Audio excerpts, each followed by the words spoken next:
Today we are going to start standard 8 subject Hindi. Okay, तो chapter number हमें यहाँ देखना है 8। इसका टाइटल यहाँ दिया हुआ है बाल अदालत। इस टाइटल से हमें पता चल रहा है कि छोटे बच्चों की अदालत होगी। ओके, तो छोटे बच्चों की यहाँ पर कहानी बताई हुई है। देखो, जैसे कि यहाँ पर सीन कहाँ का दिया हुआ है, गर्मियों का, ग्रीष्मावकाश यानी गर्मी का सीजन।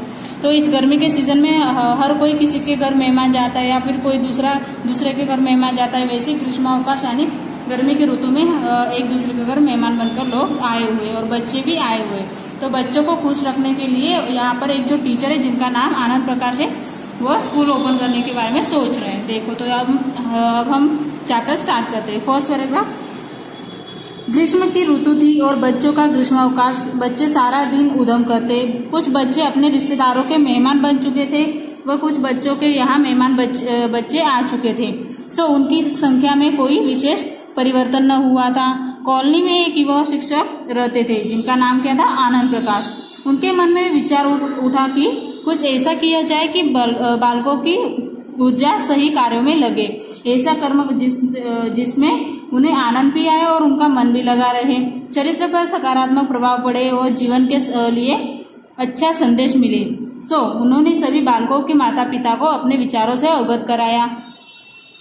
वे सभी राजी हो गए। शेठ रामजीलाल जी ने अपने बंगले के पिछले भाग में 2 कमरे उन्हें अपनी कार्यशाला चलाने के लिए दिए। अब शिक्षक आनंद प्रकाश छोटे छोटे रोचक नाटकियां लिखते हैं, बालकों को उनका पात्र बनाते हैं और कई दिनों तक उनकी भूमिका और संवादों का अभ्यास करवाकर प्रति सप्ताह सायं के समय नाटक का मंचन करते हैं। अब तक 2 नाटकों का मंचन वे सफलतापूर्वक कर चुके हैं, जिन्हें सभी कॉलोनी वासियों ने भरपूर सराहना मिल चुकी थी। कॉलोनी वासियों से भरपूर सराहना मिल चुकी है। नगर में इन नाटकों की बहुत चर्चा है और अनेक क्षेत्र में इन्हें अपने यहाँ करवाना चाहते हैं। उसी कड़ी में आज वे बाल अदालत नाम का एक नाटक प्रस्तुत कर रहे हैं। देखो, यहाँ पर जो ये ग्रीष्मावकाश यानी क्या, गर्मी का ऋतु चल रहा है और गर्मी के ऋतु में बच्चे अब क्या करते हैं, जब एक साथ मिल जाते हैं तो मस्ती करते, उधम यानी मस्ती। तो ये गर्मी के ऋतु में बच्चे एक साथ खेल कूद कर रहे हैं, मस्ती कर रहे हैं और वहाँ के जो टीचर्स है वो उनके मन में ऐसा विचार आता है कि बच्चों के लिए कुछ खास किया जाए, जैसे उनके शरीर के अंदर ऊर्जा निर्माण की जाए और जैसे कि उनको उनमें आनंद भी मिले बच्चों को।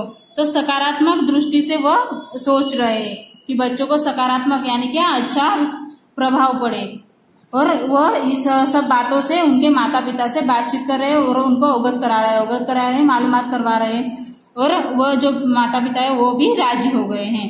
तो वह नाटक उन्होंने 2 नाटक बनाए, जैसे कि उन्होंने कार्यशाला ली है, ट्यूशंस लिए, तो उसमें 2 नाटक उन्होंने बनाए, वो अच्छे से सफल हो गए और आगे भी वह बनाना चाहते। तो दूर दूर के कॉलोनी के लोग उन्हें नाटक करने के लिए बुला रहे हैं। तो उन्होंने आज बाल अदालत नाम का नाटक प्रस्तुत करने वाले हैं। देखते हैं कि बाल अदालत नाटक कैसे होता है। तो यहाँ पर हमें दिया हुआ है पात्र का परिचय। पात्र में कौन कौन दिए हैं, देखो, एक धर्मराज है जो कि कर्मों के अनुसार स्वर्ग नरकवास का निर्णय करने वाले देव हैं। ये जो धर्मराज पात्र दिया हुआ है कैरेक्टर, तो ये क्या करते हैं, कौन स्वर्ग में जाएगा और कौन नरक में जाएगा ये तय करते हैं। एक चित्रगुप्त नाम का कैरेक्टर है, वो प्रत्येक जीव के कर्मों का लेखा जोखा रखने वाला धर्मराज का मंत्री है। ये जो धर्मराज है इनके मंत्री चित्रगुप्त है और वो लोगों के जीवन का लेखा जोखा रखते हैं, यानी किसने कितना पुण्य किया, किसने कितना पाप किया। और ये यमदूत है। यमदूत का कार्य क्या होता है, सबको ही पता है कि वो यमपुरी में ले जाते हैं, नर्क में ले जाते हैं। इसमें प्रथम दृश्य दिया हुआ है, प्रथम दृश्य यानी फर्स्ट सीन दिया हुआ है। मंच के मध्य एक ऊंचा आसन धर्मराज के बैठने के लिए है। उनके एक ओर लकड़ी का कटघरा तथा बाई ओर एक सुंदर तख्त पर चित्रगुप्त विराजमान है। 2 यमदूत एक नेताजी को पकड़े खड़े हैं। मंच के एक ओर धर्मराज के अन्य पदाधिकारी बैठे हैं जो परस्पर बातें कर रहे हैं। देखो, सीन कैसा है, स्टार्टिंग में फर्स्ट सीन दिया हुआ है यहाँ पर कि जो धर्मराज है वो एक सिंहासन पर बैठे हैं और उनके बाई ओर कौन बैठे हैं, चित्रगुप्त एक गद्दी पर। तो वो वहां पर लेखा जोखा कर रहे हैं और जो 2 सैनिक है वो एक आदमी को लेकर आए हैं और वो खटगरे में खड़ा है। देखो तो क्या होता है, अभी देखते हैं धर्मराज क्या कहेंगे। धर्मराज गंभीर स्वर में, चित्रगुप्त आज का कार्य आरंभ किया जाए। चित्रगुप्त, सिर झुकाकर हाथ जोड़कर चश्मा ठीक करते हो। जो आज्ञा महाराज। नेताजी ईश्वर दयाल बहुत बेचैन हैं। वे बार बार इधर उधर देखते हैं। एक बार उनकी दृष्टि धर्मराज की ओर भी जाती है, किंतु गंभीर मुद्रा देखकर वे घबरा जाते हैं और अपनी दृष्टि नीचे कर लेते हैं। देखो कटघरे में कौन खड़ा है? ईश्वर दयाल। ईश्वर दयाल ये नेता, ये कटघरे में खड़ा हुआ दिखाई दे रहा है। तो उसके बारे में अब निर्णय होने वाला है कि इसने कितना पुण्य किया है, कितना पाप किया है, क्या किया है धरती पर, सब उसका लेखा जोखा चित्रगुप्त बताएंगे। तो महाराज उनसे कहते हैं कि कार्यवाही शुरू की जाए। चित्रगुप्त महाराज, आज आपको पृथ्वीवासियों के कर्मफलों का निर्णय करना है कि वे स्वर्ग में स्थान पाने के अधिकारी है अथवा नरक में यातना भोगने के। किसने अपने कर्म धर्म का पालन किया है और किसने नहीं। आज की अदालत में सबसे पहले नेताजी ईश्वर दयाल के कर्मफलों का निर्णय करना है। दोनों यमदूत नेताजी को ले जाकर कटघरे में खड़ा कर देते हैं। देखो अब इनका लेखा जोखा देखना है धर्मराज को। धर्मराज जो है अभी तय करेंगे इनको नरक में भेजे कि इन्हें स्वर्ग में भेजना है। और जो सैनिक वो नेताजी को कटघरे में लेकर खड़े कर देते हैं। धर्मराज क्या फैसला सुनाते हैं देखते हैं। धर्मराज, नेताजी हमारे पास सभी पृथ्वीवासियों के कर्मों का विवरण है, फिर भी आप अपने मुख से अपना परिचय देने का कष्ट करें। देखो धर्मराज कहते हैं कि हमें तो मालूम है कि आपने कितना पाप किया और कितना पुण्य किया, लेकिन हम आपके मुंह से सुनना चाहते हैं। नेताजी विनम्र स्वर में हाथ जोड़कर, प्रभु मैंने जीवन भर सत्य और अहिंसा का पालन किया तथा पृथ्वीवासियों की सेवा की। मेरी सेवा के कारण भूलोकवासियों ने मुझे बार बार चुनाव जितवाए। मेरा जीवन निष्पाप और निष्कलंक है। महाराज, मैं भूलोकवासियों के बीच बड़ा लोकप्रिय रहा हूँ, सदैव उनके अधिकारों के प्रति लड़ा हूँ। बताने को तो बहुत कुछ है, परंतु समयाभाव के कारण मैं अपना भाषण यही समाप्त करता हूँ। महाराज, मेरी सेवाओं को देखते हुए मुझे स्वर्ग में स्थान प्रदान किया जाए। देखो जो ये नेताजी वो कहता है कि मैंने तो बहुत अच्छे कार्य किए धरती पर, कि इसीलिए तो मुझे लोगों ने चुनाव जितवाया है और मैं बार बार जीतता भी आया हूँ। तो मैंने लोगों की सेवा करने का कार्य उठाया था, वो मैंने किया है, तो मुझे स्वर्ग में स्थान दिया जाए। तो धर्मराज क्या सुनावनी करते देखते हैं। धर्मराज नेताजी को घूरते हुए कठोर मुद्रा में, क्या वास्तव में आपने सबके कल्याण के लिए कार्य किया? क्या वास्तव में आप स्वयं को स्वर्ग का अधिकारी मानते हैं? नेताजी घबरा जाते हैं। यमदूत नेताजी को एक ओर ले जाकर बैठा देते हैं। देखो धर्मराज गुस्से में है, क्योंकि धर्मराज को पता है कि इन्होंने कितना बुरा काम किया, कितना पाप किया है। तो ये बोलते कि सच में आपने लोगों की भलाई के लिए सोचा या खुद की भलाई के लिए? तो ये नेताजी को घबराकर एक साइड चले जाते हैं। धर्मराज गंभीर स्वर में, दूसरे पृथ्वीवासी को प्रस्तुत किया जाए। चित्रगुप्त उच्च स्वर में, इंजीनियर निर्माण देव को प्रस्तुत किया जाए। देखो अब कौन आएगा दूसरी बार कटघरे में? इंजीनियर निर्माण देव। दो यमदूत इंजीनियर निर्माण देव को लेकर प्रवेश करते हैं और उन्हें ले जाकर कटघरे में खड़ा कर देते हैं।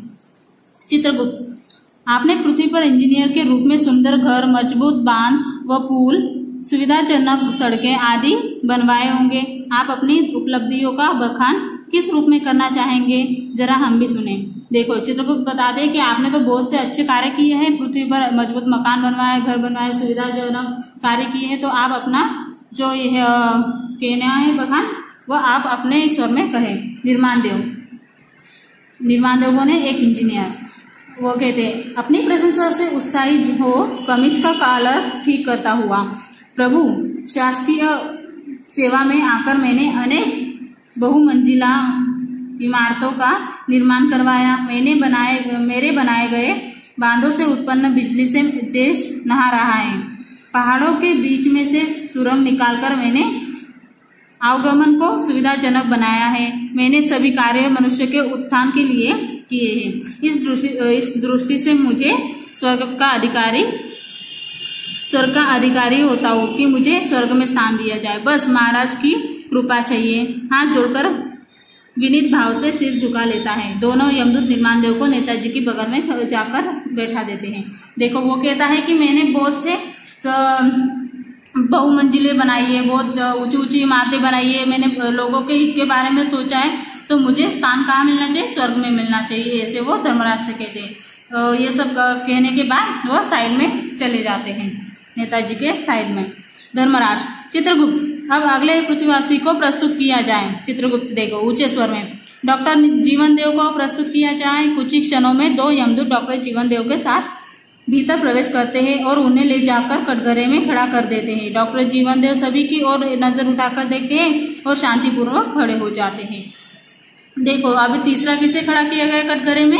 जीवनदेव को। ये कौन है? ये एक डॉक्टर है, जो कि इनका अभी पता चलेगा कि इन्होंने कितने पाप किए और कितने पुण्य।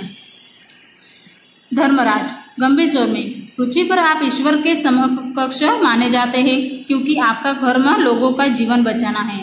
आपने पृथ्वी पर अनगिनत लोगों को जीवन दान दिया होगा। हम आपके कर्मों का बखान आपके ही मुख से सुनना चाहते हैं। तो जो धर्मराज है वो सबको एक एक चांस दे रहे कि आप अपनी जो कार्य है अपने ही मुख से कहे, यानी अपने मुंह से खुद बोले।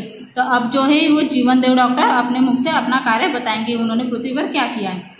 जीवनदेव दोनों हाथ जोड़कर, प्रभु आप ठीक करते हैं। मैंने पृथ्वी पर फैली महाबीमारियां, छोटे बड़े रोगों से लोगों को बचाकर इन्हें जीवन दान दिया।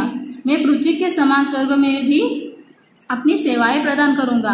मुझ पर कृपा करके मुझे स्वर्ग का अधिकारी बना दीजिए। शांत हो जाता है। देखो जीवनदेव क्या कहता है कि मैंने बहुत से लोगों को बचाया, बहुत सी महाबीमारियों का इलाज किया है, छोटे बड़े जो भी रोग है उनका इलाज कर मैंने लोगों को बचाया, तो मैंने पुण्य का काम किया है, इसलिए मुझे कहाँ स्थान मिलना चाहिए? स्वर्ग में। फिर वो इंजीनियर को ले जाकर जो यमदूत है वो साइड में कर देते हैं। धर्मराज इंजीनियर ने सॉरी डॉक्टर को। धर्मराज गंभीर स्वर में, चित्रगुप्त अब अगले पृथ्वीवासी को प्रस्तुत किया जाए। चित्रगुप्त उच्च स्वर में, पुलिस अधिकारी कर्तव्यनिष्ठ को प्रस्तुत किया जाए। शीघ्र ही दो यमदूत एक पुलिस अधिकारी के साथ प्रवेश करते हैं। पुलिस अधिकारी कर्तव्यनिष्ठ धर्मराज को सैल्यूट करके आगे बढ़कर कटघरे में खड़े हो जाते हैं। देखो अब नेक्स्ट नंबर किसका है? पुलिस अधिकारी का, जो कि कर्तव्यनिष्ठ है, यानी अपने कर्तव्य का पालन करने वाले। तो वह कर्तव्यनिष्ठ पुलिस अधिकारी जब आते हैं कटघरे में तो वह धर्मराज को प्रणाम करते हैं, सैल्यूट करते हैं। धर्मराज गंभीर स्वर में, आपने पुलिस अधिकारी के रूप में चोर, डकैतों और आतंकवादियों से देश की प्रजा की रक्षा की होगी। आपने कर्तव्य का अपने किस प्रकार पालन किया, हम आपके मुख से ही सुनना चाहते हैं। देखो धर्मराज सबको चांस दे रहे हैं, तो अब इन पुलिस अधिकारी को भी चांस दे रहे कि आप अपना जो कर्तव्य किया है, आपने कार्य किया है, अपने मुख से बताएं। कर्तव्यनिष्ठ अधिकारी अब क्या कहते हैं देखते हैं। महाराज आप ठीक कहते हैं, पृथ्वी पर अपराधों की बाढ़ है, असामाजिक तत्वों का बोलबाला है। चोरी, डकैती तथा लूटपाट, हड़तालें, घेराव आदि के कारण शांति व्यवस्था भंग होने की आशंका बनी रहती है। मैंने सदैव अपने कर्तव्य का पालन करते हुए प्राणों की चिंता न करके खतरनाक अपराधियों को पकड़कर दंडित करवाया। मैंने कभी अपने कर्तव्य पालन में चूक नहीं की। प्रभु मुझे स्वर्ग में स्थान मिलना चाहिए, मैं वहां भी शांति व्यवस्था स्थापित करने में अपना योगदान दूंगा। दोनों यमदूत पुलिस अधिकारी के कर्तव्यनिष्ठ को ले जाकर नेताजी के बगल में बैठा देते हैं, परंतु वे उठकर इंजीनियर की बगल में जा बैठे हैं। यमदूत उन्हें घूरते हैं और चले जाते हैं। देखो उन्होंने अपना जो कर्म के बारे में बताया कि उन्होंने बताया कि मैं बहुत से चोरों को या लूटपाट करने वालों को, जो डकैती करने वाले उनको सबको मैंने सजा दिलवाई है और उन्हें सुधारा भी है। तो मैंने पृथ्वी पर बहुत बड़ा कार्य किया है। अगर मुझे स्वर्ग में स्थान मिलेगा तो मैं अपना योगदान वहां पर भी दूंगा, ऐसी शांति बनाए रखूंगा। और यह सब कहकर वो साइड में चले जाते हैं। धर्मराज गंभीर स्वर में, चित्रगुप्त अब अगले पृथ्वीवासी को प्रस्तुत किया जाए। चित्रगुप्त उच्च स्वर में, प्रशासकीय अधिकारी हितकारी लाल को प्रस्तुत किया जाए। कुछ ही क्षणों में दो यमदूत प्रशासकीय अधिकारी को लेकर आते हैं। यह आदमी कुछ अकड़ के साथ टाई ठीक करता हुआ आता है।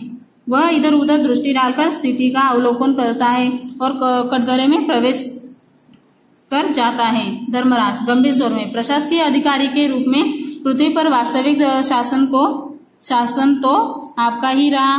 सभी सरकारी योजनाएं का प्रचार